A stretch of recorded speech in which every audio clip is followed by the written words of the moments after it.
नमस्कार दोस्तों, आज की कहानी अकबर का साला। अकबर का साला हमेशा से ही बीरबल की जगह लेना चाहता था। अकबर जानते थे कि बीरबल की जगह ले सके ऐसा बुद्धिमान इस संसार में कोई नहीं है। फिर भी वो अपने साले को वह सीधी ना नहीं बोल सकते थे। ऐसा कह के वह अपनी लाडली बेगम को भी रुखी मोल लेना नहीं चाहते थे। इसलिए उन्होंने अपने साले साहब को एक कोयले से भरी बोरी दे दी और कहा कि जाओ, इसे हमारे राज्य के सबसे मक्कार और लालची सेठ दमड़ी लाल को बेच कर दिखाओ। अगर तुम यह काम कर गए तो तुम्हें बीरबल की जगह वजीर बना दूंगा। अकबर की इस बात अजीब शर्त को सुनकर साला अचंभे में पड़ गया।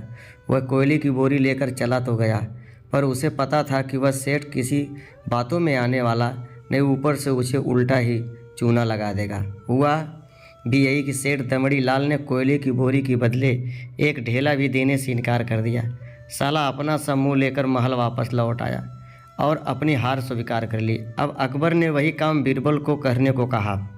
बीरबल कुछ सोचे और फिर बोले कि सेठ दमड़ी लाल जैसे मक्कार और लालची सेठ को यह कोयले की बोरी क्या, मैं सिर्फ कोयले का एक टुकड़ा ही 10,000 रुपये में बेच आऊँगा। यह बोलकर तुरंत वहाँ से रवाना हो गए। सबसे पहले उसने एक दर्जी के पास जाकर एक मखमली कुर्ता सिलवाया, हीरे मोती वाले मालाएं गले में डाली, महंगी जूती पहनी और कोयलों को बारीक सुरमे जैसा पिसवा लिया। फिर उसने पीसे कोयले को एक सुरमे की छोटी चमकदार डिब्बी में भर लिया। उसके बाद बीरबल ने अपना भेष बदल लिया और एक मेहमान घर में रुककर इश्तिहार दे दिया।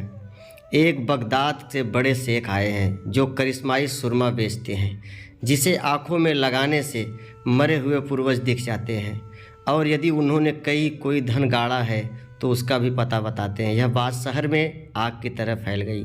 सेठ दमड़ी लाल को भी ये बात पता चली। उसने सोचा जरूर इसके पूर्वज को कहीं न कहीं धन गाड़ा होगा।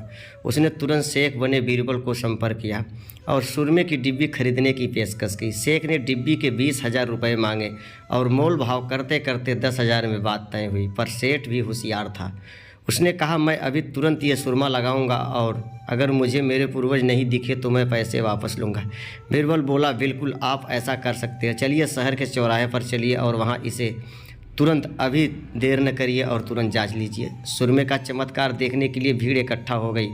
तब बीरबल ने ऊंची आवाज़ में कहा, ये सेठ अभी ये चमत्कारी सुरमा लगाएंगे और अगर इन्हीं की औलाद है जिन्हें ये अपना माँ बाप समझते हैं तो इनके पूर्वज दिखाई देंगे और गड़े धन के बारे में बताएंगे। अगर इनके माँ बाप ने किसी में से कोई बेईमानी की होगी तो आप उनकी औलाद नहीं होंगे तो आपको कुछ भी दिखाई नहीं देगा। और ऐसा कह के बीरबल ने सेठ की आंखों में सुरमा लगा दिया। फिर क्या था, सिर खुजाते हुए सेठ ने आंखें खोली और दिखना तो क्या था, पर सेठ करे भी तो क्या करे। अपनी इज्जत बचाने के लिए सेठ ने 10,000 बीरबल के हाथ थमा दिए और मुंह फुलाते हुए आगे बढ़े। बीरबल फौरन अकबर के पास पहुँचे और रुपये थमाते हुए सारी कहानी सुना दी। इस बात को सुनकर अकबर का साला बिना कुछ कहे अपने घर लौट गया और बीरबल अकबर एक दूसरे को देखकर मुस्कुराने लगे। इस किस्से के बाद फिर कभी अकबर के साले ने बीरबल का स्थान नहीं मांगा। कहानी अच्छी लगी हो तो चैनल को सब्सक्राइब ज़रूर करिएगा। जय हिंद, वंदे मातरम।